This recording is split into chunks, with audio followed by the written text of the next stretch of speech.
Mukomana Shi, muri kuzviziva here kuti kana njuzu chaidzo dzemuKariba dzakatsamwa zvisingaiti nekuda kwezvatiri kuita isusu vana manjuzu? Mamuka sei muri yeZimbabwe? Tinokuchingamidzai zvekare kune chimwe chirongwa pano paZim Facebook Secrets and Confessions. Ndakataura nevamwe vanzvadzi vedu vakatoita zvekutofona nedirect call vari kwavari ikoko. You can just imagine direct call for nearly 30 minutes vachiti vari kuda kunyatsokunditsanangurira zvose zvimwe zvavati zvakavanzika zvinoitika pasi pemvura. Vakati zvimwe zvacho hazvifaniri kutaurwa pajekerere nekuti vanozopinda bhizi. Asi tisati tapinda munyaya yavo, regai nditange nekukuverengerai imwe confession yakamira sekudai. Hanzi, ndakatengesa mumvuri wangu kuti mabhero angu ange achitengwa. Manje ndava nemari zvemabhero, ndaneta ini, handichadi kuramba ndichiita zvekutengesa mabhero. There is no way out, mukoma. Zvakaitika mukomana Shi ndezvekudai so. Ininiwo ndainge ndanzwa nekungodhiraivha makombi. Ipapo ndakange ndiine mudzimai wangu zvakanaka idzi dzekungochiva vakadzi vose vose vanongozvifambira zvavo. Ndakatanga kuita zvekudanana nevana vechikoro nekuti ndakange ndichipirata.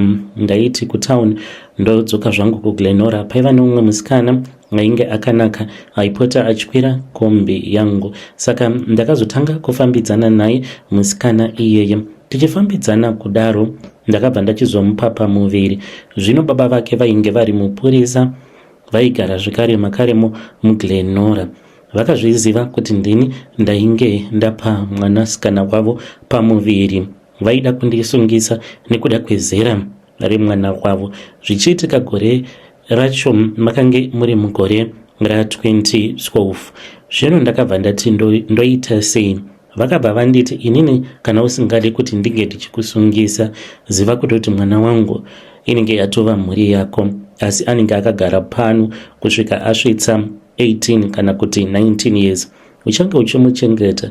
Every month ndinoda mari kubva kwauri. Mwana wako kana akasvika pakuzvarwa, every month ndinoda mari kubva kwauri. Otherwise uri kuenda kuchikuru B nenyaya yekurara neunderage. Apa ndainge ndiine mudzimai. Apa kombi yacho yandaidhiraivha ndainge ndichishandira hama yemudzimai. You can imagine. Ndakatanga kuhasela ndichinyudza dzimwe mari. Ndakazoona kuti zvekungoramba ndichingonyudza mari ndaizogumisidzira ndanetsana nehama dzemudzimai wangu. Ndopa ndakabva ndachizoti zano nderipi?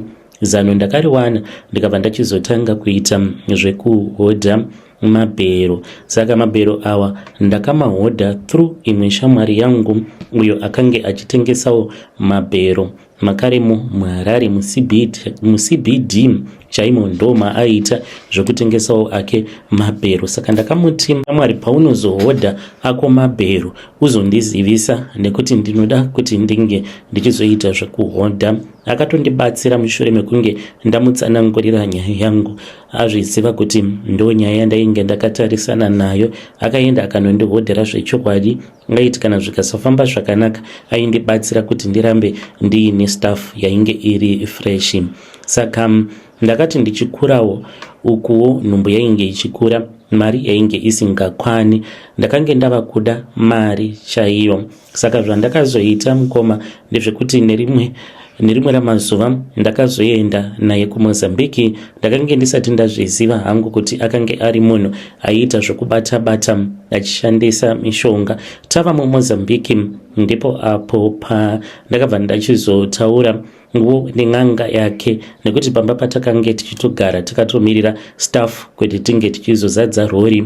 Takaenda neUD rataifanira kuti tinge tichizodzoka naro, saka taitomirira vakomana kuti vange vachizouya nemabhero. Takagara kudaro, iye aingopinda mumatare achibatsirwa. Until ndazomubvunza ndikati, nhaiwe shamwari, ko nen'anga iyi connection yenyu imbori pai? Ndopa akazoti kwandiri, iwe shamwari, muZimbabwe nesituation irimo unofungidzira kuti ungangorana business rekungoti unongori rana usina chimwe chaunenge wakabata.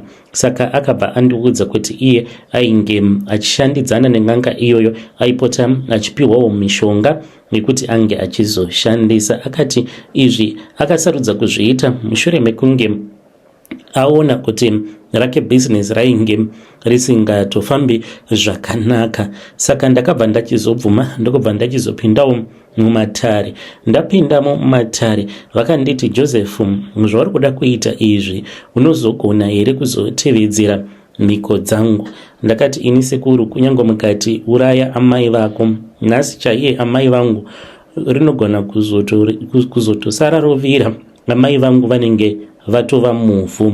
N'anga iya yakaseka, yakabva yandiudza kuti yakange iine mhiko yainge ichida kuti ndige ndichizotevedzera, yekungoti ndichingosvika kumba ndaifanira kurara nevadzimai angu ose ndisina kugeza. Ndaifanira kutanga nemukadzi mukuru, ndobva ndatoenda ndotonorara nemudzimai wangu muduku, uku kuchiri kunyoro, zvichireva kuti ndaisafanira kuti ndige ndichizopukutiwa nemudzimai mukuru. Kana ndapedza kuita saizvozvo, ndaifanira kuzotsvaka hure randaizorara naro ndichiri munyoro kudaro, ndarara naye ndokuzadzikisika kwemhiko, ndozoenda ndobva ndachizonogeza murukova. Masikati ndaifanira kutoonekwa nevanhu ndichitozvigeza. Ndakabva ndabvuma mushure mekunge vandiudza kuti mhiko dzavo dzakange dzisiri mhiko dzekuuraya munhu, asi ivo vainge vachida kuti vange vachizotora mumvuri wangu, vainge vachizoushandisa mune dzimwe mhiko dzavo dzavanoitira vamwe vanhu, kutotumwa kune vaya vanenge vakatadzirana nevanenge vakatadzirana navo, vachida kuvaitira mago back to sender. Vanotumidzira mimvuri yevanhu vanouya mumatare avo vanenge vakaita seni. Saka ndakabva ndapiwa shuga yandakanzi shuga iyoyo ndaifanira kuikuturira panzvimbo apo pandainge ndichiita zvekutengesera mabhero angu. Yakange itori 2 kgs yeshuga. Saka ndapedza kuita mhiko dzose neumwe wangu, tawana oda yedu yakwana, ndopatakazodzoka zvedu kuzimu. Tadzoka kuZimbabwe, shamwari yangu yakandirangaridza kuti ndaifanira kuti ndige ndichitevedzera zvose zvandakange ndakanzi ndinge ndichitevedzera nasekuru vaya, otherwise zvinhu zvangu zvaisazondifambira zvakanaka. Ndichingosvika muHarare, madhamu vangu vakatoshamisika, mudzimai mukuru, kuti kundeipiko kwamabva kwainge kwakamira sei zvekuti munongosvika pano nekutodhimanda bonde. Saka ndakatongorara naye. Ndichingopedza ndokubva ndatomusiyira mari, nekuziva kuti vakadzi vanonyanyisa kukara mari above everything. Ndakaita wekusiyira chikwama chose chakaita kufuta nemari yandainge ndapiwa nefriend yangu, ndokubva ndabva pamba ndisina kana cent. Haana kana kumbokomplaina. Ipapo ndokubva ndachizoenda ndikabva ndachizonoonana nebhebhi rangu, ndainge ndichimulojera zvekare mumakarimo muGlenora. Ndapedza kudaro ndakabva ndachizoenda kuParadise, kwainge kuine umwe mukadzi wandaiziva aita zvekutengesa muviri wake. Ndokubva ndarara naye sevanhu vainge vachitotritana bho. Ndaiva customer yake. Ndakamuudza kuti ndaingoda zvakangodaro, haana kumboita dambudziko. Ndikabva ndarara naye. Handina kuda kuti anga achindipukuta, ndikatomubhadhara ndokubva ndatobuda ndakananga kuna mukuvisi. Ndanyatsokutsvaka pachinzvimbo pandaiziva kuti apa padhuze nerimwe sowe, ndokubva ndatongopinda mumvura pakange paine vamwe vakadzi nemamwe maprofita maviri ainge aripo. Ndikatokurura nhumbi dzangu dzose ndikatotanga kutozvigeza. Apa ndakatarisana navo sezvandainge ndakaudzwa kuti izvi ndizvo zvandinofanira kuti ndinge ndichizoita. Ende kana ndaita saizvozvo, kushamisika kwevanhu ndiko kushamisika kwavanenge vachizoita, kana kuri kunzi vanenge vaona hembe dzangu, kunyange dzisiri hembe dzinenge dzakanaka, but umwe noumwe anongouya patinenge tichitengesa mabhero anotongoshamisika kuti hembe dzakanaka kudai. Mwana yake ikangorova anototenga kunyange hembe dzaanenge asingadi kutenga. Azosvika kwaanenge achida kusvika ndopaanozozvibvunza kuti ko hembe idzi ndambodzitengereiko? Hembe dzemumabhero. Vamwe vasingatopfeki hembe dzemumabhero vainge vachizogumisidzira vazodzitenga hembe idzodzo kubva kwandiri. Ndakazoti ndichibvako kwamukuvisi ndokubva ndachizonanga kwakange kuchishanda vakomana vangu kwavaita zvekutengesa mabhero. Ndasvikako ndakazosvika hwava usiku.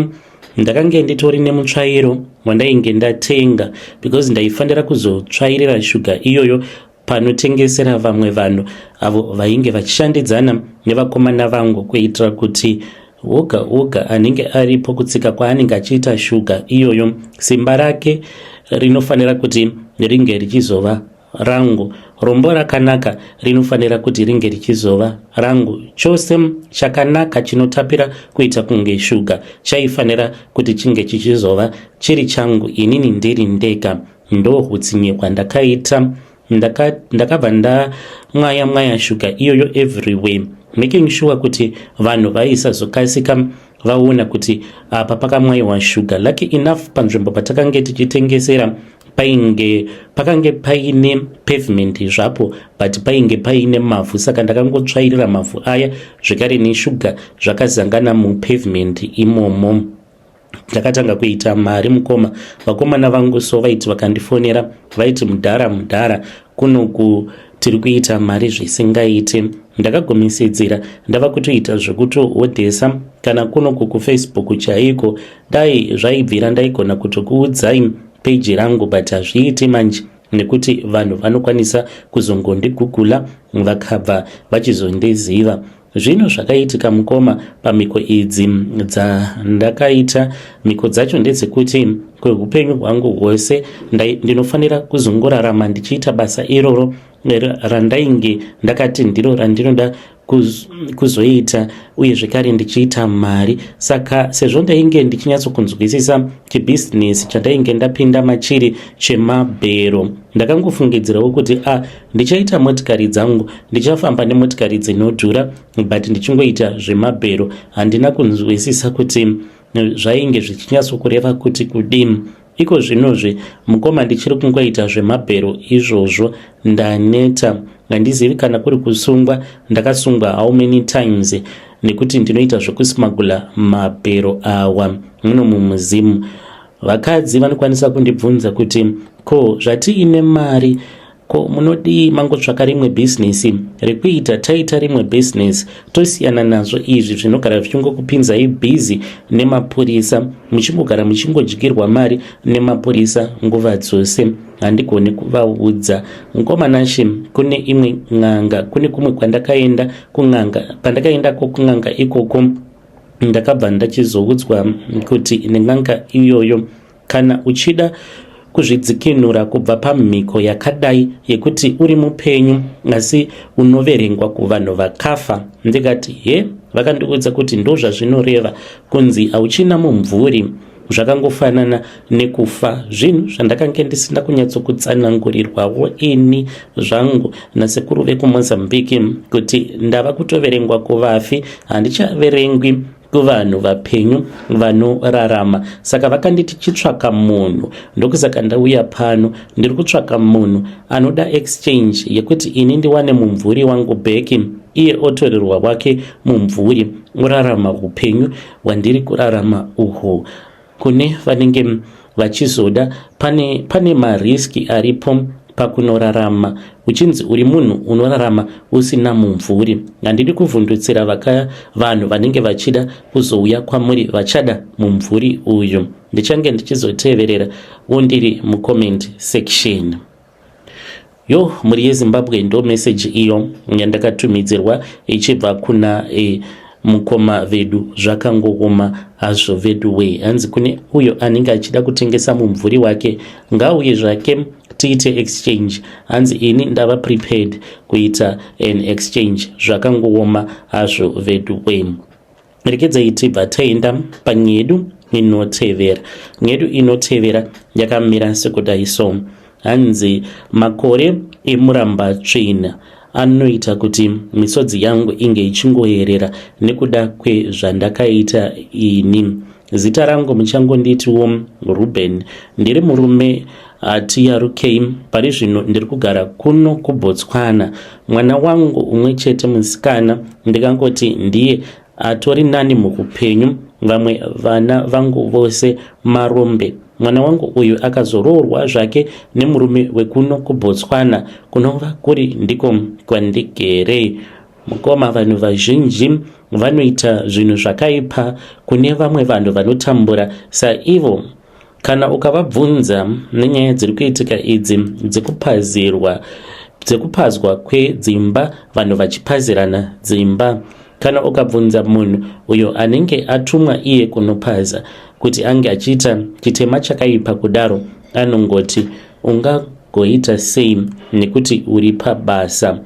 Mashoko awa ndingangoti vanhu vanoshandisa shoko iroro rekuti ungagoita sei uri pabasa nekuti unenge uchida kungozvigezisa maoko ako, kunyange zvikanzi pamberi paMwari maoko ako anenge akatsvuka ropa. Utsinye ukaona munhu anopazira umwe munhu akavaka imba yake zvisinei nekuti imba iyoyo yakavakirwa pai, ndo hunonzi utsinye. Nekuti iyo title deed yekutanga chaiyo akambokupa ndiani, wekuti unoti uyu ndiye munhu akatanga kupa matitle deeds muZimbabwe ndiani, ainge aripiwa nani simba racho iroro. Saka kungoitirana utsinye apa tose tichizongonofa futi, dzimba dzacho dzose dzimwe dzatinenge tichipazirana dzimwe tichisiya, nekuti dzedu isusu dzatinosiya tinenge tichiti ndidzo dziri pamutemo tichazongodzisiya. Munoti after kana 150 years imba iyoyo yaunodada nayo inenge ichiripo here, kana kuti tose tinenge tatova huruva, hakuna anenge achatirangarira sezvatinongoitawo. Ungarangarira vanhu vakasorarama kudhara here, vaitogarapo zvimwe kuda paunogara ipapo, vatori ivo varidzi vepamba paunogara ipapo. Saka tose tiri kungoitirana utsinye. Pari zvino ndigere zvangu kuno kuBotswana sezvandataura, but makore awo azvakaitika inini ndakange ndichishanda, ndaishandira City Council yekuHarare. Basa rangu ndaifamba nevakomana avo vaioperata mishina yataishandisa yakaita sema-TLB. Taitumwa kuti tinge tichienda kunoparadza zvinhu zvevanhu paya pakanzi kwava neoperation Muramba Tsvina, zvichinzi vanhu mumasuburbs vakange vava kuvaka dzimba, makoteji, matakshop. Saka zvinhu zvacho zvose izvozvo zvaifanira kuti zvinge zvichizoparadziwa. Saka takabva tichizonzi taifanira kuti tinge tichienda kuWaterfalls. Taendako kuWaterfalls ndingangoti hatina kusangana nevanhu vaida kutidzivisa, because takange titori nemapurisa uye zvekare taiva nedzimwe ndimba dzataifamba nadzo dzainge dzitori willing kutouraya kana vanhu.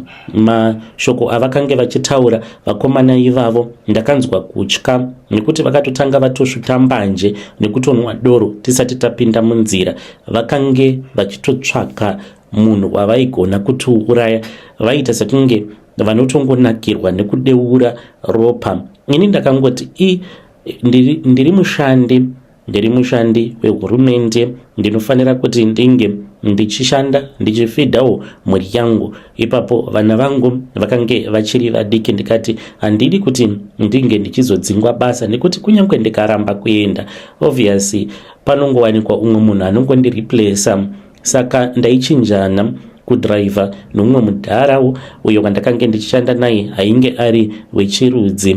Takazoti tava muWaterfalls takafamba tichidhiritsa dzimba dzakange dzakavakwa zvisiri pamutemo, tichidhiritsa dzimwe dzimba dzakange dzichigara maroja. Ndikangoti tazosvika pane umwe musha, pamba ipapo ndipo pakabva munyama uyo unotyisa uri kunditeverera inini uye zvekare uri kutevera vana vangu, ende handizivi kuti ndichasunungurwa nani, nekuti vacho vakatituma, vamwe vakatofa, ende vacho vakafa vakasiya vavakira vana vavo upfumi hunodadisa. Isusu taitumwa hatina kana chatiinacho.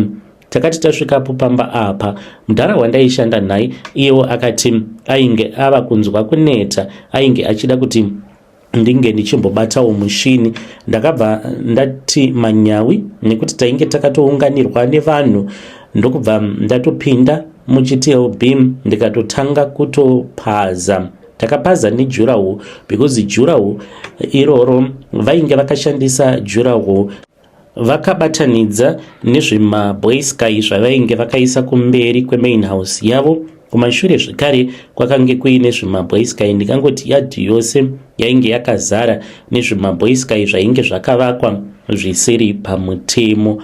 Pamba apa pakange pari pamba pevamwe gogo. Takazotonzwawo kuti gogo ivavo vakange vasinganyatsokuona zvakanaka, vaionera padhuze nekuda kwekuti vakange vasinawo hama, vasina vazukuru, uye zvekare takanzwa kuti vakange vari vekuMalawi.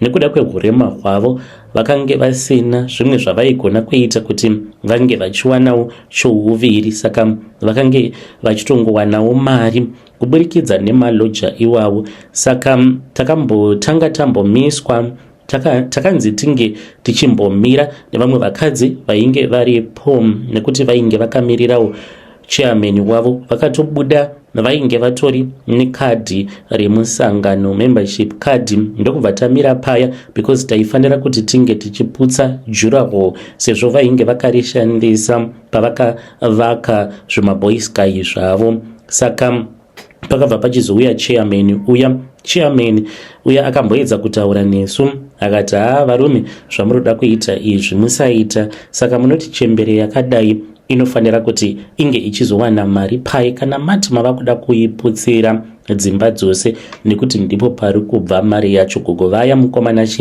ndakavaona vachipfugama, vakapfugama vakatanga kukumbira, vakati, vanangu, ndapota musandiputsirawo dzimba dzangu, tarirai muone kuti ini handioni. Zvino mukandiputsira dzimba idzi, maloja awa akaenda, ndichadyei? Nekuti ndanga ndiri kuwanawo chouviri kubva pamari dzavanondipa. Ende takatonzwa kutoti mustreet imomo gogo vacho ivavo ndivo vakange vatori nedzimba dzainge dzakachipa kudarika dzimba dzainge dzichirojeswa nevavakidzani vavo. Saka vakatikumbira, asi isu hatina kuda kuti tinge tichipindurana navo nekuti tainge tatotumwa. Saka chairman uya akada kushandisa chemusangano kuti ange achitirambidza, but pakangoridzwa pito som, vakomana vaya vainge vakatogara mune imwe motikari vakatoti jambanja yatanga, vakaburuka mukoma vachiuya. Ndakangonyevera chairman ndikati, vakomana ava ini handivaoni zvakanaka, vanoita sekunge kumhuri kwavanobva kunogona kunge kutori nengozi dziriko, siyanai nazvo. Saka vakabva vangosiyanawo nazvo. Vakomana ivavo vaitova nemabhemba navainge vakahwandisa mumajaketi avo, vakange vatori willing kuti vange vachitema chembere iyoyo. Naye mukoma ndakashamisika kana hana yangu yakarova kuti vakomana ivavo vaitoda kutochechenga gogo ivavo apa rainge ritoriwo bofu, nekuda kwekuti vainge vachichema vachiti mutsandiputsira dzimba dzangu. Saka ndakabva ndangonzi ndinge ndichitongopinda mumushini, ndikabva ndatotanga kutongosimudza bhaketi riya ndikatotanga kutopwanya. Ndakatanga kupwanya nejurahall. Ndikangoti pandakapwanya jurahall ndichipinda muyadhi, pane zvakangoitika because mukadzi iyeye mukoma akaridza mhere, so ndokubva abatwa nevamwe akabva anogadzikwa pasi, vakatoita zvokumuwaridzira Zambia. Saka paakaridza mhere ndikangoti pane zvakaitika kwandiri zvandakanzwa zvainge zvisiri normal. Saka ndainge ndiri muchikebhini cheTLB, asi ndakanzwa kuti tsoka dzangu, ndakaita sekunge ndainge ndanyika tsoka dzangu mumvura inotonhora. Ndakanzwa kamhepo kakavhuvhuta mumakumbo mangu umo. Saka musi wacho iwoyo handingati kwakange kuchitonhora kana kuti kwaiva nezimhepo mupengo, but ndakatongonzwa sekunge ndainge ndanyika makumbo angu mumvura inotonhora. Ndakanzwa kutonhorwa mumabhonzo chaimo. Saka ndakangoti maybe imhepo inongopinda nepose pose sezvo chimushini chiya chakangovhurika everywhere. Saka ndakabva ndatongorova demolition yangu quick. Ndakazotoita mistake ndikazotorova rimwe bango remagetsi, ndikati ndezvekwenyu muchafonera zesa. Ndainge ndakatotsamwawo, plus ndaiva munhu aifarira kuti kana ari pavanhu ndakatariswa nevanhu, so ndainzwa manyawi kana maputsiro andakaita dzimba idzodzo mukoma makange muchitori nezvinhu zvemaloja. Ndikati ini musandinyangadza nekuti muri kuzviziva kuti tiri kuuya kuzoparadza, sei musina kubvisa zvinhu zvenyu? Handina kana kumboita basa nazvo, chandaingoita ndichingodhiritsa chete, because isusu taitoshandawo tiine target yedu yekuti tinofanira kuti tinge tichipedza section yakati toenda kusection yakati tisingatambise dhiziri. Saka vakomana vaya vanenge vaine zvimagredha vaya, dhiziri iro riya ravanotoshandisa rinotozivikanwa kutoti vakomana vadira dhiziri rakati. Saka dzimwe nguva kuti anga achizonegotiata nemi anenge achitoziva kutoti I am behind time, nditofanira kutoti ndinge ndichitorova basa rangu. Apa munenge makatsikwa muswe nevamwe vanhu vakuru zvekutoti hapana paungazombofa wakati iwewe vamwe minista vakuudzai kuti endai munoparadza kwakati, then obva waramba. Apa hauna futi munhu munyika anogona kuzotongokubatsirai. Saka chandakazongodzidzawo muupenyu ndechekuti Mwari havafi vakakanganwa chitema chaunenge wakaitira vamwe, because iko zvino zvimakore afamba. Ava makore manganiko nhai mukoma kubva pakaitika operation Muramba Tsvina, mukafunga kuti vacho vakakonzeresa operation Muramba Tsvina iko zvinozvi varipi? I'm sure kuti kwavanenge vari ikoko vari kuretirement, vagere mudzimba dzavo munana Borodom, munana Glenlon, vana vavo izvezvi pamwe vari kuUK, kunana Australia, kunana America. Havana kana chavanotomboziva nekuda kana kurangarira nekuda kwemuramba tsvina. But inini manje munhu aibata mushini ndichinonoparadzira vamwewo varombo vainge vakaita seni, nditori nechituko chandinotoziva kutoti ndine chituko chakaomarara. Nhasi uno mukoma ndichitaura nemi ndiri kuBotswana, ndine umwe munyama unotyisa wekuti kunyangwe ukavakirwa munamato zvinengei, muprofita anenge achikubatsira anogona kutongoseka so kuti baba rima riri kumberi kwenyu rakaoma, baba muri kuteverwa nerimwe rima chapwetiti, ende kune mavoices evanhu vari kuchema zvakaomarara. Baba imimi maimbonyatso kuita sei mulife menyu chingakonzeresa kuti mazwi evanhu ava ange achichema nekuchema kukuru zvekuti kana nzeve dzangu izvezvi dzava kutorwadza nekuda kwekungoramba ndichingonzwa vanhu vachichema vachitaura zita renyu? Vana vangu vose marombe ekupedzisira. Kana iya mwana uyu wandiri kuti ari nani, unotoona kuti zvinotoafektawo nemurume wacho. Murume wacho anogonwawo doro, even though achindirespecta, but manwiro anoita doro anogona kutombodzingwa kubasa. Apa akadzidza zvisingaite kungogarirawo nhamo munomu muBotswana. Vana vangu mukomanashi ndo vanonyanya kundirwadza. Mwana wangu mumwe mukomana ndinotozviziva kuti izvezvi so paari anogona kunge akatouraya munhu, anoramba zvake, but mabasa ake aanoita ekubira vanhu. Pane rimwe zuva pandakati ndiri kuHarare, ndiri kumba kwake, mwana uyu akangobuda ndokubva adzoka. Mumba mainge musina kana chokubata, saka akabuda kuma8 kudaro ndokubva adzoka. Ndikaona kuti bhutsu dzake dzainge dzakazara ropa nejini. Ndinofungidzira kuti anogona kunge akaponda akatokonzeresa nekutopara ngozi ichazonetsa futi nevazukuru vangu. Iko zvino zvemukoma ndinoda kungoti munge muchinditsvakirawo munhu anogona kundibatsira. Uye zvekare kana kuri kunzi unenge uri mupurisa, uri messenger of court, ukasvika pamba paunenge wasvika wanzi unge uchidzinga munhu, tanga watarisa kuti munhu wacho anenge aita sei waunofanira kuti unge uchidzinga. Kukana ari munhu anenge ari murwere wekuti wamudzinga nhasi orara muchando imomo obva amuka akafa, unoti anoenda kunopfukira kuna magistrate here, kana kuti munhu waanongoziva waakatarisana naye panguva yawakange uchimudzinga ndiwe, kwete magistrate. Kana uchishanda mucouncil, ndapota kana mukatumwa kuti munge muchienda kunobvutira vanhu vaya vanonzi vanoita zvechivhenda, chivatsananguriraiwo chazvakaipira zvekuita chivhenda chacho musingashandisi hasha, nekuti ukangoti ndingagoita sei ndiri pabasa ndatumwa, mune ramangwana unoita umwe munyama wakaomarara.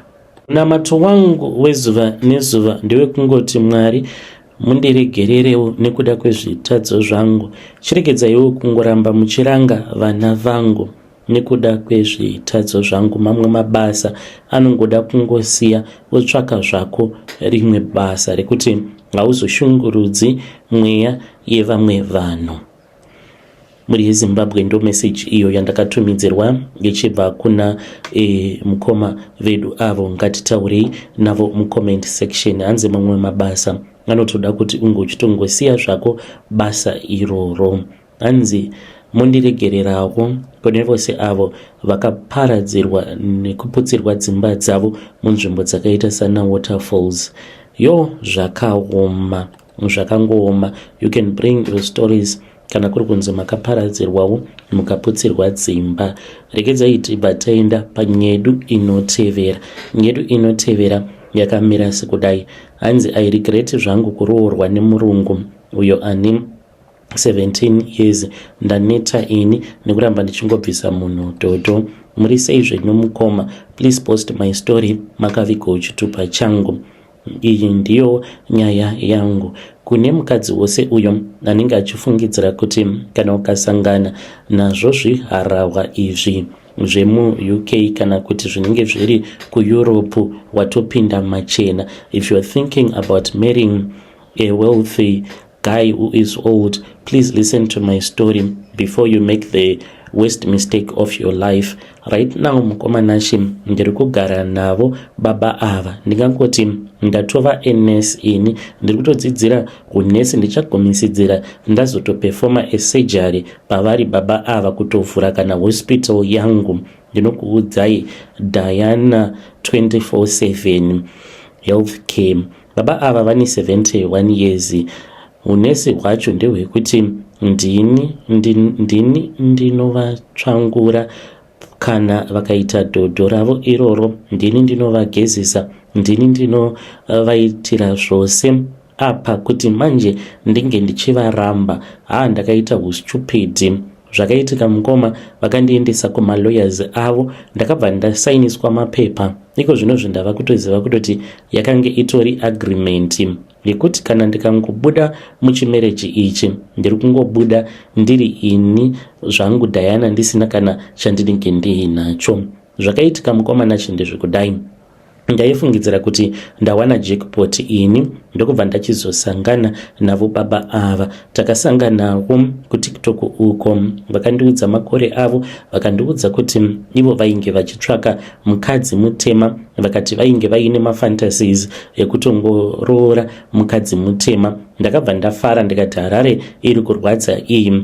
Ndakanyatso kumeka sure kuti I behave very well. Vakasvika pakuuya kuZim for a vacation. Taitogara zvedu kuVictoria Falls uko tichidya mari tichinakirwa. He then proposed to me. Handina kana kutomboramba. In my mind ndakangoti baba ava nekuchembera kwavaita ko ndaikunzwa zvichinzika kana ukachata matova 50-50. Munhu kana ari millionaire, $500,000 yatova yako. Saka mupfungwa dzangu ndakangoti baba ava nekuunyana kwavaita vachembera, zvinoreva kuti vachandichengeta kusvika vachizofa. Within a few years vanenge vatofa baba ivavo. Saka tisati tanyatsokuita zvinhu zvakange zviri formal, vakabva vandiitira a visitors ndokubva ndachizovashanyira. Vakaenda nini kumaloya. Taenda kumaloya ndikanosainiswa murwi uno wemapepa. Nekuda kwekuti ndakange ndichingoda visa papassport, handina kukwanisa kutsvakawo ranguwo loya raikwanisa kunditsanangurira kuti zvinotomboreva kuti kudii. Saka mumazipepa ose awo andakasaina kusvika ruoko rwuchizorwadza ndichingosaina chete, pane imwe paragraph iyo inoti yandakazoudzwa neumwewo lawyer, an immigration lawyer, akabva achizonditsvakira lawyer rinonzwisisa izvozvi is a divorce lawyer. Akati kuti inini ndige ndichizonzi ndazoqualifya kuti ndiwanewo mari yekuti ndazorambana navo nekusheya pamaproperty, uye zvekare nekuzovawo nemarights ekuzoinherita something kubvawo kwavari. Marriage yangu navo baba ava, it is supposed to last for 5 full years. kana ndikavaramba before 5 years, it means kuti ndiri kungobuda mumarriage imomo ndisina kana anything. Mufunge zvenyu mukoma, ndinenge ndingori neizvozvo zvimajewelry zvavanenge vakanditengera ndo zvandinongobuda nazvo mumba mavo. Saka pandakaudzwa nyaya iyoyo ndaenda kumaloyawo in secret ndafunga kuvaramba. Ndakati 5 years it is nothing. 5 years ndichiri mwana mudiki, I'm still healthy, ndiri kudya mari, ndiri kunakirwa neUK, what is 5 years? Saka ndakangoti hazvina kana basa izvo. Saka zvose zvakange zvitori bhoo mukoma Nashi until recently munhu ava kutongotanga kutongorwara from nowhere. Hazvinzwisisike kuti chii chiri kuitika. Zvimwe zvandinoudzwa vane dambudziko rinonzi end stage renal failure nekuti vachembera, vari kurwara not because vari kungorwara nje but munhu achembera. Saka bhodhi yemunhu anenge achembera unotanga kungoita urwere hwakasiyana siyana. Saka mukoma Nashi ndini ndava kutongova pepa baba ava zvedhodho no, ini ndaneta ini nekuramba ndichingoita zvekungova clean. Ndinoti ndapedza kuvadaro apa ndinenge ndiine nzara kuzoti ndinge ndichizonodya manje ndinobva ndatanga kufunga zvandinenge ndabva mukuvaita. It is not even easy.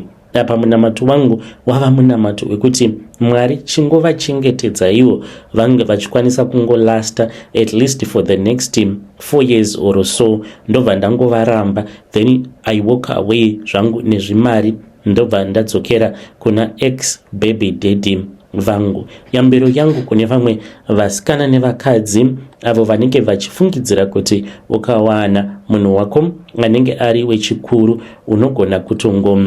unogona kutongopinda mumari wotongorelaxa. Vanhu vakuru ava vanouya nemisengwa. Mufunge zvenyu mukoma Nashi, ndichangoshingirira kundingagoita sei pane pandingazodzokera kuZimbabwe ndisina chandakabata apa nekuvhaira kwandainge ndichiita. Ndinonzwa kuzvinyarira ini. Muri yeZimbabwe ndo meseji iyo yandakatumidzirwa ichibva kuna Diana, anzi ndichavhura kambani yangu Diana 24/7 healthcare. Zvakangogoma hazvo vedwe, ngatitaurei naye mucomment section yemwanasikana uyu. Rekedzei tibva taenda panyedu inotevera. Nyedu inotevera yakamira sekudai so. Hanzi neniwo ndiri step daughter, ndakanzwa confession yabhudhi vari kuda kuba family trust. Ndinongoti well done bhudhi. Kunemi munoda kuzondijaja, please listen to me before you judge me. Muri sei ndoda kukwazisa futi the entire community. Keep my name as Vanessa and read nyaya yangu without exposing me. Inini ndiri kugara ukuno kukumiri kwemakungwa uko kwandiri kugara nemurume wangu. Saka I just felt compelled to write in after ndanzwa nyaya iyo yamakaverenga pachannel. Brother vaya avo vari kutsvaka advice yekuti voita sei, vari kuti ivo vari kuda kuba family trust zvose, then vobva vatongorarama upenyu hwavo votongokanganwa about his half siblings. Pandakanzwa nyaya iyoyo mukoma ndakatongoti iba take each and every single cent from that family trust before they catch on. Kune vamwe vanhu vachateerera vanogona kuti inini I am evil, ndiri heartless for giving that kind of an advice, but hear me out guys. Ndiri kutaura nyaya yangu iyi because ndine a different perspective of a step daughter. Ndakashungurudzwa ini even namai vangu the moment that my family, whom I thought was my family, realized kuti I did not share with them their bloodline. Amai vangu vakabva vandifuratira.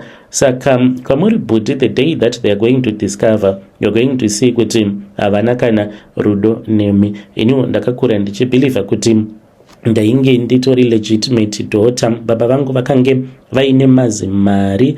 Saka baba vaine mari kudaro, amai vangu handizivi kuti chii chakazopinda mavari, vakabva vachizotanga kuita zvekuhura, then ndokubva vachizopiwa pamuviri nechikomba. Ndakangokurawo ndisina chandakange ndichiziva, then baba vangu vakazoshayika. So my stepdad vakazoshayika, asi vainge vaine shamwari yavo yavainge vaudza kuti ndichingofa endesa vana vangu vose kuma-DNA.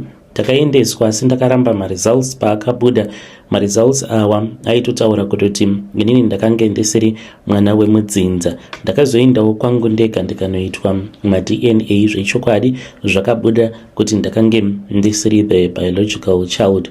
Mama vangu vakaadmita, ndikavabvunza kuti where is my real dad, havana kuda kuzviburitsa. Mama vangu mukomanashi, what transpired after that was so shocking. Vakatanga kundivenga zvisingaite. Ndikatoona kutoti imwe imba yandaifanira kupiwa, ndakatorerwa motikari yandakatorerwa handina kuitorerwa iri mumaoko angu. Murume wangu aitova kubasa, ndakangoti achingobudawo aenda out for lunch, atopinda musupermarket kunotenga zvokudya. Paakabuda akatoona motikari ichitoenda, ndokubva andifonera. Ndikafonerawo hanzvadzi dzangu dzakangodropa macalls. Ndakaluza mashares mufamily business, access kubank account, main family bank account, everything ndakatorerwa mukoma from 0 to 0. Ndakamhanya kuna mama vangu ndikati, mama, ko sei muri kundishungurudza zvakadai? Ko inini ndakakumbira kuti munge muchindizvara here? Mama vangu vakatondidzinga pamba, handizivi kuti sei vakasarudza kuita zvakadaro. So I was really desperate. Murume wangu ndiye akazouya neidea. Ainge agara aine mabusiness connections kuEast Africa uko. Takazoenda kunonzi kuBurundi. Tasvikako kuBurundi ndopatakanobatsirwa neimwe n'anga. Ngomanashi, pakutanga pandakaudzwa kuti ndaifanira kupengesa my brother, ndaifanira kupengesa my sister as well, ndakabvuma. Asi pazvakazonzi tinopengesa futi naamai vako kuti iwe unge uchizova mudyi wenhaka, ndakati no, ina handizvikwanise. Asi murume wangu akati we accept, as long as Vanessa vanhu ava vachiri nedzakakwana, hatimbofi takawana kana anything. Saka ndakabva ndabvuma. Saka takabva tabatsirwa nasekuru ivavo vekuBurundi, ndokubva tadzoka kuZim. Hapana kana akambozviziva kuti tainge tabuda munyika. Ndakabva ndadaidza hama ndikati, nhasi uno ndinokumbira kuti ndige ndichimbotaura nadhedhi vangu, kunyange muchiti ndainge ndisina ropa navo, but dhedhi vangu ndivo vega vandinoziva kuti vainge vari ivo dhedhi vangu. My brother akatomboda kusimuka akada kundirova mbama, but akazonzi nanabamunini vainge vari vaningi navastepdad akanzi gara pasi, siya mwana ataure. Ndakabva ndatanga kuchema ndichita sekunge ndainge ndichitaura nastepfather vangu sezvandainge ndakaudzwa nen'anga. Ipapo mukomana chemene yakarova panze ndichichema kudaro. Ndikati ndikabva ndachizobvapo nemurume wangu tikadzokera komba. Takatomboti zvimwe kuda tainge takavharwa mari nen'anga, but takazofonerwa nevamwe amai guru vainge vakaroorwa nemukoma wastepfather. Vakafona vakati, wanzwa here? Tikati tanzwa kuti kudii nhai mama. Vakabva vati kotino hanzi ari kupenga, ari kutopenga, totanga kutopenga izvezvi, ndatofonerwa nemukadzi wake.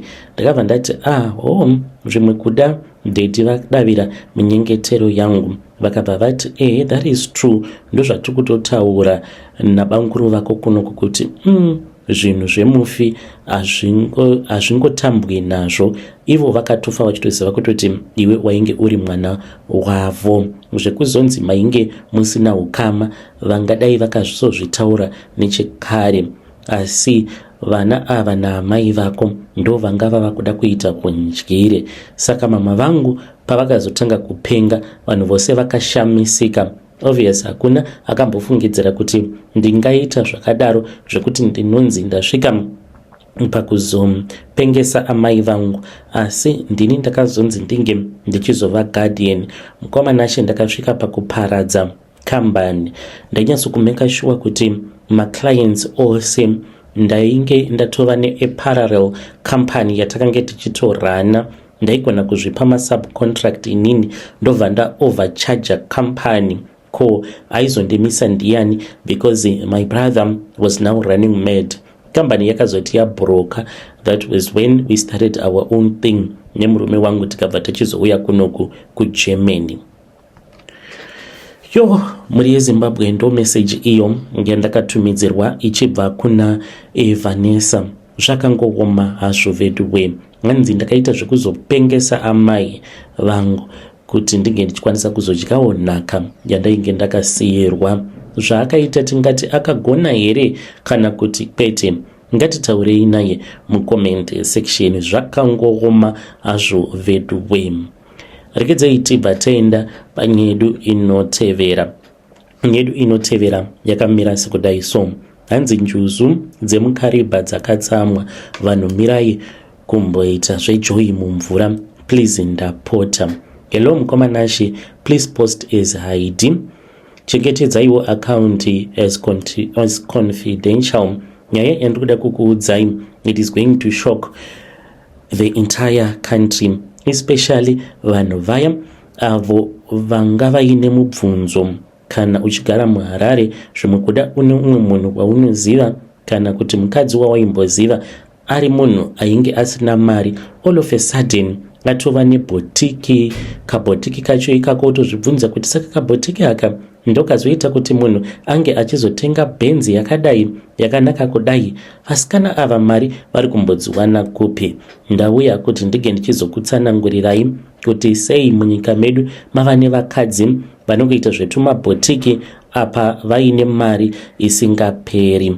Vanhu vazhinji havatozvizivi kuti njuzu dzemuKaribha dzakatsamwa nekuda kwezviri kuitwa mumvura. Regai ndikuudzei ini mukoma nekuti nditori mazviri. Kana mukaona vechikadzi, vanhu vakadzi vari vechikadzi, vamwe vanenge vari vana vadiki chaivo, vachitoenda vachiti vari kumboenda kunodya joyi, imi motofungidzira kuti vari kuenda kunodya joyi sevanhukadzi. kuKaribha uko pane mamwe marituals anotoitwa muchinyararire. Vanhu makatotarisa vanhu vachitoita marituals avo vagotopedza nemarituals. Inini zita rangu ndinoitwa Shamila, ndiri mudzimai ndine makore 43 years ekuberekwa. Ndinogara muChisipiti muHarare. I am opening up to you nekuda kwezvakaitika. I was initiated muzvinhu zvemanjuzu pandakange ndichiri ne13 years. Saka pandakaitwa initiated into the marine kingdom, ndakatanga kudzidziswa zvakawanda. Ndo zvakandichengeta, ndo zvakaita kuti ndinge ndichizokwanisa kuzotenga plot muno muChisipiti. Iko zvino ndine makore 43 years ekuberekwa. Ndinogarawo pamba pakanaka chaizvo. The secret that I want to share with you, vakadzi vaya vamunoona vachimhanyidzana nempinga, vakadzi ivavo vanodiwa nempinga, vanoita zvemanjuzu. Saka manjuzu awa kwaari kuitirwa kunana Lake Kariba, kunana Nyanga, kunana Victoria Falls. Vanhu vanotoendako ikoko vachingoita sekunge vari kuenda kunofara, but vasvikako vanenge vatori nezvinhu zvavanenge vainazvo, maseashells, vachitonosiya kana mazita evarume avo avanenge vachiti zita remunhu uyu ndinoda kuti murume uyu ange achindida, ndinoda kuti murume uyu ange achindipa mari. Vanogona kunge vatori nemacoin, votopinda mubhoti vakabata macoin avo vachitorasa mumvura, zvekuti kana munhu anenge ari mubhoti achityaira bhoti iroro anogona kusatomboona kuti vanhu vandiinavo ava vari kutoita zvemanjuzu. Nekuda kwaizvozvo tsvina dziri mumvura dzawandisa. Mukoma nyika yose inotomboda kutombochenurwa zvakatosimba. Saka njuzu idzi dzazosvika pakuzotsamwa manje. Zviri kuitika usiku mukoma, vamwe vanhu vari kutoti vakauraya vanhu mumarituals aya anonzi mamani rituals. Vauraya munhu kudaro vanogona kutongoenda kunorasa munhu mudhamu rinotozivikanwa kuti dhamu iri rine makarwe kana kuti rwizi urwu rwutori nemakarwe. Saka mungati vanogara mumadziva vanozofara here? Please ngwarirai kana muchironga kuenda kunofara kuma-outings muchizonopinda mumvura, do it at your own risk. Ini ndatokuudzai so. Muri yeZimbabwe ndo message iyo yandakatumidzirwa ichibva kuna vanzvadzi vedu. Zvakangogoma hazvo vedu we. Hanzi kana ine hurongwa hwekunopinda mumvura zvamanje manje chimbomirai.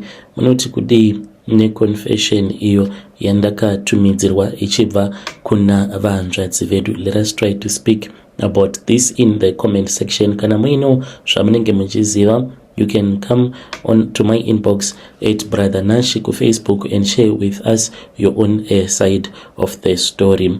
Ngatisanganei zvekare mune zvimwe zvirongwa zvinotevera.